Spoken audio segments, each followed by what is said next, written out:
En el infierno verde del Pacífico, un Marine llegó con un rifle comprado por catálogo. Sus compañeros se burlaron de aquel juguete civil, pero cuando 11 tiradores de élite japoneses fueron cazados en silencio, las risas se congelaron. Esta es la historia del arma que nadie respetaba, hasta que los salvó a todos. La guerra en el Pacífico no se parecía a nada que los manuales militares hubieran descrito. No eran los campos abiertos de Europa ni las ciudades de piedra antigua donde podías ver venir al enemigo a lo lejos. Allí, en esas islas húmedas y sofocantes, la guerra era algo personal, sucio y sobre todo invisible. Para los Marines que luchaban metro a metro por recuperar terreno, el enemigo no era solo el ejército japonés, era la selva misma. Cada árbol podía esconder una amenaza, cada sombra podía ser la última que vieras, y el sonido de un pájaro asustado solía ser el único aviso antes de que el caos se desatara. Pero había algo peor que el calor, los insectos o la malaria. Había un miedo que mantenía a los hombres despiertos por la noche, un temor silencioso que congelaba la sangre de los veteranos más duros. Eran los francotiradores imperiales. A diferencia de los tiradores occidentales, que buscaban la distancia, los japoneses habían dominado el arte de volverse uno con la vegetación. Se ataban a las copas de las palmeras, se enterraban bajo nidos de arañas cubiertos de hojas y esperaban. Podían pasar días enteros inmóviles, bebiendo agua de lluvia y comiendo arroz crudo, solo para tener la oportunidad de disparar una sola vez. Y cuando lo hacían, no fallaban. Apuntaban a los oficiales, a los médicos, a los operadores de radio. Buscaban descabezar a las unidades americanas, sembrar el pánico y detener el avance. Lo peor de todo es que incluso después de disparar, era casi imposible verlos. Usaban pólvora que no soltaba humo y sus uniformes eran indistinguibles de las lianas y el barro. Los marines disparaban a ciegas contra los árboles, gastando miles de balas contra fantasmas, mientras la moral del pelotón se hundía en el fango. En medio de este escenario desesperante donde la tecnología militar moderna parecía fallar contra la astucia primitiva de la selva, llegó un reemplazo a la unidad. No era un hombre que destacara por su físico imponente ni por gritar órdenes. Era tranquilo, observador, con esa mirada paciente que suelen tener los que han pasado mucho tiempo solos en la naturaleza. Pero no fue él quien llamó la atención de los demás soldados. Fue lo que traía colgado al hombro. Mientras todos los demás limpiaban y aceitaban sus rifles M1 Garand de estándar, pesados, ruidosos y de aspecto industrial, este hombre sacó de una funda de lona algo que parecía fuera de lugar. No parecía un arma de guerra. Parecía algo que tu abuelo usaría para ir a cazar venados un domingo por la mañana. Era un rifle de cerrojo, con una culata de madera pulida y elegante, un cañón pavonado que brillaba con un tono azul oscuro y una mira telescópica que parecía frágil comparada con los equipos militares de hierro. El rumor corrió rápido por el campamento. Se decía que aquel rifle no se lo había dado el intendente del ejército, ni había salido de una caja de suministros del gobierno. Lo había comprado él mismo, por correo, en una tienda de deportes de Estados Unidos antes de embarcarse. Era un rifle civil, un arma deportiva en medio de la carnicería más grande de la historia humana. Las burlas no tardaron en llegar. En un ambiente donde la tensión se podía cortar con un cuchillo, cualquier cosa diferente se convertía en motivo de chiste para liberar estrés. Los veteranos del pelotón, con sus uniformes desgastados y su cinismo a flor de piel, miraban aquel rifle de juguete y negaban con la cabeza. Le preguntaban si pensaba que iba a encontrar osos o ardillas en la jungla. Se reían diciendo que la madera fina de su arma se iba a hinchar con la humedad en menos de 2 días o que el mecanismo se atascaría con el primer grano de arena. ¿Qué vas a hacer cuando tengas a 5 japoneses cargando contra ti con bayonetas?, le decían entre risas.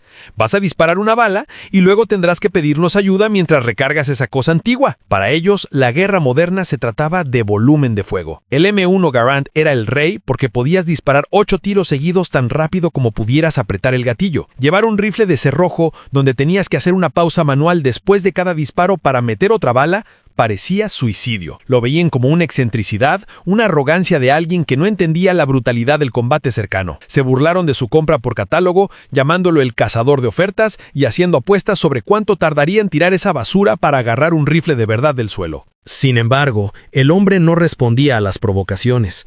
Limpiaba su lente con un cuidado obsesivo, ajustaba las correas, revisaba la acción del cerrojo una y otra vez. Lo que sus compañeros no entendían, cegados por la doctrina militar estándar, es que la guerra en ese sector específico había cambiado. Ya no se trataba de quién disparaba más balas al aire, se trataba de precisión absoluta. El problema no era la cantidad de plomo que podías lanzar, sino dónde podías poner ese plomo. Los rifles militares de la época eran robustos y fiables, sí, pero tenían sus límites. Estaban hechos con tolerancias holgadas para funcionar llenos de suciedad, lo que sacrificaba la precisión a largas distancias o contra objetivos muy pequeños, como la cabeza de un enemigo asomándose apenas entre dos ramas a 300 metros. El rifle deportivo de este hombre, ese pedido por correo del que todos se mofaban, estaba construido con otro propósito.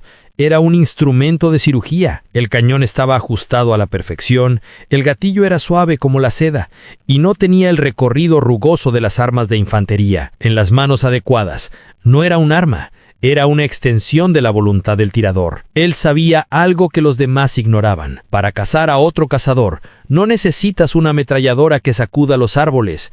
Necesitas un solo disparo que nadie escuche hasta que sea demasiado tarde. La situación en el frente se deterioró rápidamente días después de su llegada. El avance del batallón se topó con una pared invisible. Una cresta cubierta de selva densa bloqueaba el paso hacia el interior de la isla. Cada vez que una patrulla intentaba subir, el chasquido seco de los rifles japoneses los hacía retroceder arrastrando heridos. Los médicos no podían llegar a los caídos sin arriesgarse a ser eliminados. Los oficiales estaban desesperados. La radio echaba humo pidiendo apoyo de artillería, pero las coordenadas eran confusas y la selva demasiado espesa para ver los impactos. Estaban atrapados. La moral estaba por los suelos y la sensación de impotencia crecía con cada hora que pasaban pegados al barro, bajo el sol abrasador y la amenaza constante. Fue en ese momento de crisis cuando las risas se apagaron. El comandante de la compañía, un hombre con el rostro endurecido por la fatiga y la responsabilidad, miró a sus hombres. Necesitaba una solución, y la necesitaba ya. Sus ojos se posaron en el soldado nuevo, el del rifle extraño. Ya no había espacio para bromas. Si ese hombre decía que podía disparar con esa cosa, era hora de demostrarlo. «Hijo», le dijo el oficial con voz ronca, señalando hacia la espesura verde que tenían enfrente. «Dicen que eres bueno con ese trasto. Ahí fuera hay por lo menos una docena de tiradores que nos tienen clavados. Si puedes ver algo que nosotros no, es tu momento». El soldado asintió, sin decir una palabra. No hubo discursos heroicos, ni música de fondo. Simplemente tomó su rifle de catálogo, se colocó unas cuantas municiones extra en el bolsillo y se deslizó hacia el borde del perímetro. Los mismos hombres que días antes se habían reído de él, ahora lo miraban con una mezcla de duda y esperanza, mientras lo veían desaparecer entre los helechos gigantes. Iba solo, sin observador, sin radio, sin apoyo. Iba a entrar en el terreno de caza del enemigo armado con el objeto de burla de todo el pelotón. La selva se lo tragó en cuestión de segundos. El silencio volvió a caer sobre la línea americana, pesado y denso. Nadie sabía qué esperar. Muchos pensaron que sería la última vez que lo verían con vida, que su inexperiencia militar y su arma inadecuada lo convertirían en una presa fácil para los veteranos japoneses que acechaban en las copas de los árboles. Pasaron los minutos, que parecieron horas. El calor apretaba y el zumbido de los insectos era lo único que rompía la quietud. Entonces, a lo lejos, casi imperceptible, sonó un disparo. No fue el estruendo familiar de un M1, ni la ráfaga de una ametralladora Thompson. Fue un sonido distinto, seco, controlado. Un sonido que anunciaba que el juego había cambiado. El primer día de la cacería había comenzado. Lo que nadie sabía en las trincheras es que aquel hombre no estaba jugando a la guerra como soldado, estaba aplicando las leyes de la caza mayor. Se movía lento, controlando su respiración, mirando no el paisaje completo, sino las anomalías, una rama que se movía contra el viento, un brillo antinatural, una forma que no encajaba con el caos orgánico de la naturaleza. Aquel primer disparo solitario resonó de una manera extraña entre los árboles. No hubo fuego de respuesta inmediato. Los Marines en la trinchera levantaron la cabeza con cautela, esperando la inevitable lluvia de balas japonesas que solía seguir a cualquier movimiento. Pero solo hubo silencio, un silencio pesado. Unos momentos después, algo cayó desde la copa de una palmera a unos 50 metros de distancia. No fue una rama ni un coco. El cuerpo inerte de un tirador enemigo golpeó el suelo de la selva con un sonido sordo, arrastrando consigo hojas y lianas. El rifle Arisaka del japonés quedó colgando de una rama por la correa. Nadie dijo nada al principio. Los soldados se miraron entre sí, incrédulos. Ese francotirador había estado inmovilizando al flanco izquierdo durante 6 horas, hiriendo a 2 hombres, y el chico del rifle de correo acababa de eliminarlo con una sola bala, en menos de 20 minutos. Cuando el protagonista regresó arrastrándose a la posición segura, ya no hubo risas. Algunos desviaban la mirada, un poco avergonzados por las burlas anteriores. Otros simplemente miraban el rifle de madera pulida con una curiosidad nueva, como si de repente hubieran descubierto que esa antigüedad era en realidad tecnología alienígena. Pero esto era solo el comienzo. El primer día no había terminado, y la selva todavía estaba infestada. El soldado apenas tomó un trago de agua tibia de su cantimplora, limpió una mota de polvo de la lente de su mira y volvió a salir. Entendía algo fundamental que sus compañeros, entrenados para el asalto frontal, no captaban. La paciencia es un arma más letal que la pólvora. Durante las siguientes horas se desarrolló un juego mortal y silencioso. Los francotiradores japoneses eran maestros del engaño. A menudo no se escondían detrás de los árboles, sino dentro de ellos, en huecos excavados en los troncos o en nidos de araña, pozos en el suelo cubiertos con una tapa de vegetación que podían levantar levemente para disparar y volver a cerrar. Eran invisibles para el ojo inexperto, pero nuestro cazador no buscaba a un hombre, buscaba errores, buscaba el patrón que rompía la armonía de la naturaleza. Al atardecer del primer día, ya había localizado y neutralizado a 3 enemigos más. Su método era escalofriante por su eficacia. Se quedaba tan quieto que los insectos caminaban sobre su cara sin que él parpadeara. Usaba la mira telescópica de su rifle civil no solo para apuntar, sino para escanear la profundidad de la selva. La óptica de alta calidad, comprada en esa tienda deportiva, le permitía ver a través de las sombras densas donde las miras de hierro de los rifles militares simplemente veían oscuridad. Detectaba el brillo del sudor en una frente enemiga, el reflejo del sol en una hebilla o el ligero movimiento antinatural de una hoja cuando no había viento. Y cada vez que su dedo presionaba ese gatillo suave y ajustado, alguien al otro lado dejaba de ser una amenaza. Para el segundo día, la noticia de lo que estaba ocurriendo se había extendido por toda la línea del frente. El tipo del rifle de caza está limpiando el sector, se decían por radio. La actitud de los Marines cambió radicalmente. Dejaron de verlo como un estorbo excéntrico y empezaron a tratarlo como a un activo valioso, casi sagrado. Cuando él se movía, el resto se quedaba quieto para no delatar su posición. Le ofrecían sus mejores raciones, le daban el agua más fresca. Se dieron cuenta de que cada vez que ese rifle ridículo sonaba, significaba que uno de ellos iba a poder volver a casa vivo. Sin embargo, el enemigo no era estúpido. Los japoneses se dieron cuenta de que estaban siendo cazados. Sus propios francotiradores, que hasta entonces habían disparado con impunidad contra tropas ruidosas y expuestas, ahora sentían el miedo de ser el blanco. La dinámica de la batalla cambió. Los tiradores imperiales dejaron de disparar a cualquier cosa que se moviera y se centraron en encontrar a su némesis. Querían al hombre del rifle de cerrojo. Aquí es donde la historia se vuelve aún más tensa. En la tarde del segundo día, nuestro protagonista se encontró en un duelo directo con un veterano japonés. Este enemigo estaba bien escondido en una cresta rocosa, cubierto por raíces gruesas. Había disparado contra un operador de radio y estaba esperando el rescate para matar al médico. Una táctica brutal pero común. Nuestro cazador lo sabía. Se deslizó por el barro, flanqueando la posición. Pero el japonés era bueno, muy bueno. Una bala pasó zumbando a milímetros de su oreja, estallando en la corteza de un árbol detrás de él. El enemigo lo había visto. Ambos quedaron congelados. En un duelo de francotiradores, el primero que se mueve, muere. El calor era asfixiante. El sudor le escocía en los ojos, pero no podía permitirse el lujo de limpiarse. Sabía que el japonés estaba mirando a través de su propia mira, esperando el más mínimo gesto. Pasaron minutos eternos. El corazón le latía con fuerza contra las costillas, amenazando con delatar su posición solo por el movimiento del pecho. Fue entonces cuando su experiencia como cazador civil le dio la ventaja. Recordó que los animales, y los hombres, tienden a mirar hacia donde vieron el último movimiento.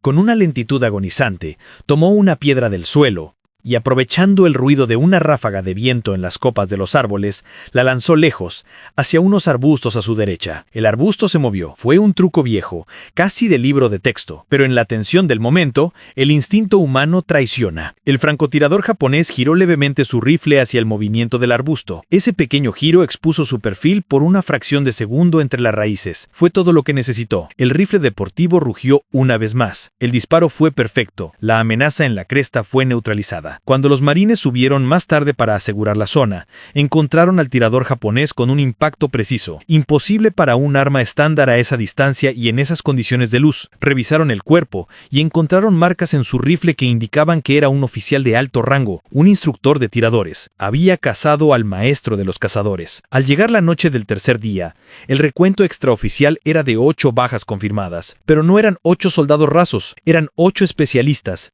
los ojos y oídos del ejército imperial en ese sector. La basura, comprada por correo, estaba desmantelando sistemáticamente la defensa enemiga. Lo curioso del rifle era su mecanismo de cerrojo. A diferencia del ping metálico que hacía el M1 Garand al quedarse vacío, un sonido que alertaba al enemigo, el rifle de caza era silencioso al recargar, disparar, abrir el cerrojo, extraer la vaina, meter una nueva bala, cerrar, todo con un ritmo mecánico y fluido. Ese sonido metálico suave, clic-clac, se convirtió en el sonido de la seguridad para los americanos y en el sonido de la muerte para los japoneses. Pero la prueba final aún estaba por llegar. Al amanecer del cuarto día, la unidad recibió órdenes de tomar una colina fortificada que había resistido 3 asaltos previos. La inteligencia sugería que no solo había nidos de ametralladora, sino que los últimos 3 francotiradores de élite que quedaban en la zona se habían agrupado allí para defender la posición a toda costa. Sabían que los americanos venían, y sabían que traían a un tirador experto con ellos. Le habían preparado una trampa. El protagonista,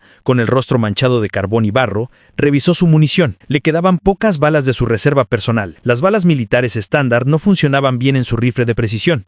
Tenían tolerancias diferentes, y podían dañar el cañón o perder exactitud. Tenía que hacer que cada disparo contara más que nunca.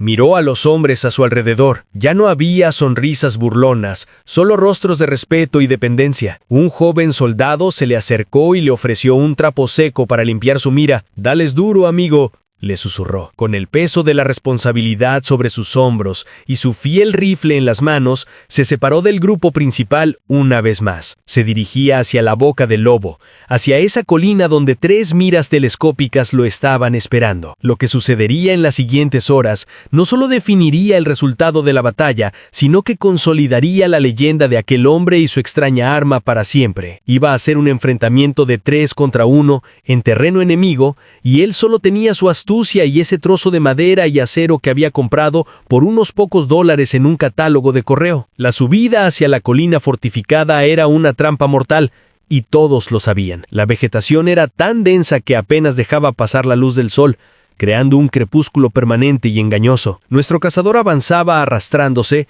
pegado al suelo húmedo, sintiendo cómo el barro se metía por sus mangas y cuello. Sabía que arriba, ocultos entre las raíces de los árboles milenarios y las rocas volcánicas, estaban los 3 últimos tiradores de élite japoneses. Ellos tenían la altura, la posición y la ventaja numérica. Él solo tenía su rifle deportivo y las pocas balas especiales que le quedaban en el bolsillo. El aire estaba cargado de humedad y de ese olor metálico que precede a la violencia. El primer contacto fue casi inmediato.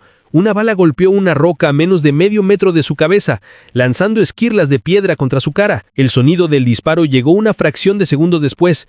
No había duda, lo estaban esperando. Se quedó inmóvil, hecho un ovillo contra el suelo. Su corazón martillaba contra el pecho, pero su mente estaba fría. Analizó el sonido. El disparo había venido de la izquierda, de una posición elevada. No devolvió el fuego. Disparar sin ver es desperdiciar munición, y peor aún, revelar tu posición exacta. Esperó. Sabía que los otros 2 francotiradores estarían buscando el fogonazo de su rifle para acribillarlo. Pasaron 10 minutos de tensión absoluta. Entonces cometieron un error. El tirador japonés de la izquierda, impaciente por confirmar si había dado en el blanco, movió ligeramente una rama para tener mejor ángulo de visión. Fue un movimiento sutil, pero suficiente para el lente de alta calidad de la mira telescópica civil. El cazador americano alineó la cruz de su visor, respiró hondo, soltó el aire a la mitad y apretó suavemente el gatillo. El rifle deportivo de juguete escupió fuego. El japonés cayó hacia adelante, colgando inerte de su posición. 9 bajas. Quedaban 2. La respuesta de los enemigos restantes fue feroz. Dispararon casi al unísono, barriendo la zona donde estaba nuestro protagonista.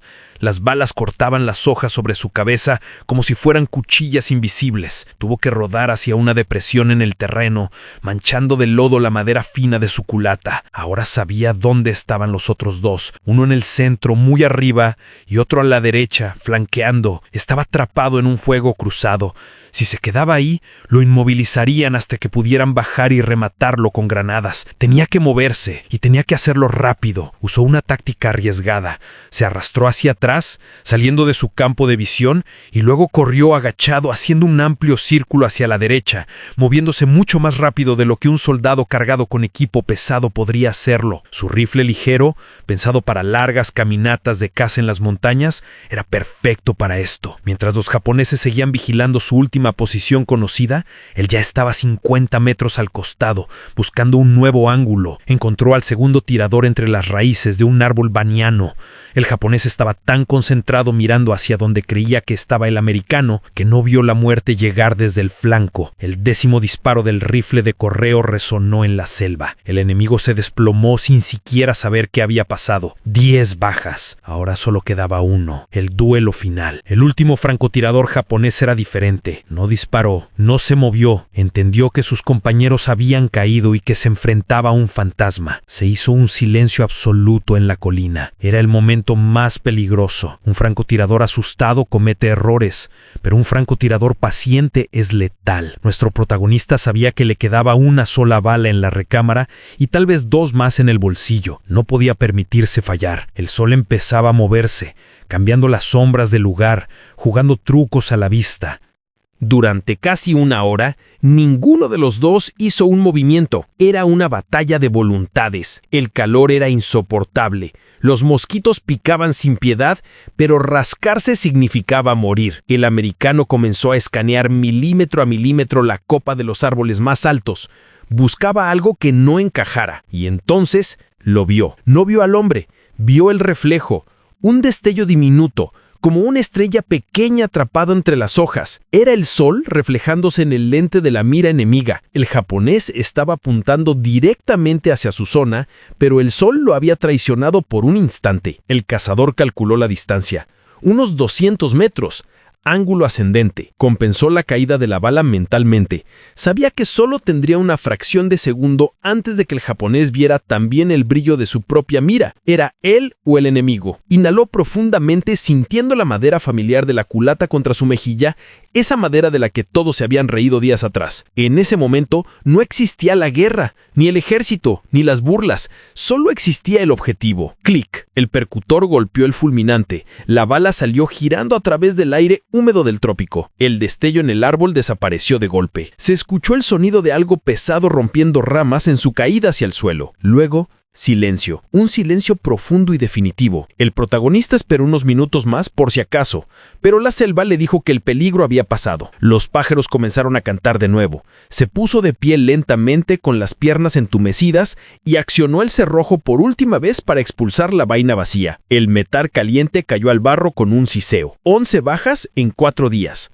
La colina era suya. Cuando el resto del pelotón subió minutos después, encontraron el camino despejado. Vieron los cuerpos de los tiradores enemigos, temidos veteranos que habían aterrorizado a la compañía, ahora neutralizados por un solo hombre. Al llegar a la cima encontraron a su compañero sentado sobre un tronco caído, limpiando tranquilamente su rifle con un trapo aceitoso. Ya nadie se rió, nadie hizo chistes sobre compras por correo ni sobre cazadores de ardillas. Los soldados pasaban a su lado y uno por uno le daban palmadas en el hombro o asentían con la cabeza en señal de respeto absoluto. El comandante de la unidad se acercó, miró el rifle civil, con sus rasguños en la madera y el pavonado desgastado por la jungla, y luego miró al hombre. Buena cacería, hijo, fue todo lo que dijo. No hacían falta medallas ni discursos en ese momento. La realidad era evidente. Ese juguete les había salvado la vida a todos. La historia de este Marine y su rifle se convirtió en una leyenda susurrada en los barracones. Nos enseña una lección que a menudo olvidamos en nuestra obsesión por tener siempre lo mejor y lo último en tecnología. Se burlaron de él porque su herramienta parecía anticuada y barata. Juzgaron el libro por la portada, pero olvidaron que no es la flecha, sino el indio. No es la cámara. Es el fotógrafo, no es el rifle, es el hombre que está detrás. Aquel soldado demostró que la habilidad, la paciencia y el conocimiento profundo de tu herramienta valen más que todo el equipo estándar del mundo. Mientras otros confiaban en el volumen de fuego y el ruido, él confió en la precisión y el silencio. En un mundo ruidoso, él fue la calma letal. Se dice que al terminar la guerra, muchos de esos soldados regresaron a casa y compraron rifles similares para ir a cazar, recordando aquellos 4 días en el infierno verde. Quizás miraban esos rifles y no veían un arma deportiva, sino el instrumento que los trajo de vuelta con sus familias. Así que la próxima vez que veas a alguien usando una herramienta humilde o diferente, piénsalo 2 veces antes de reírte. Podrías estar frente a un maestro que está a punto de darte una lección inolvidable, porque al final del día, cuando las risas se acaban y el momento de la verdad llega, lo único que importa es quién queda en pie. Y en esa jungla olvidada del Pacífico, el que quedó en pie fue el hombre del rifle de correo.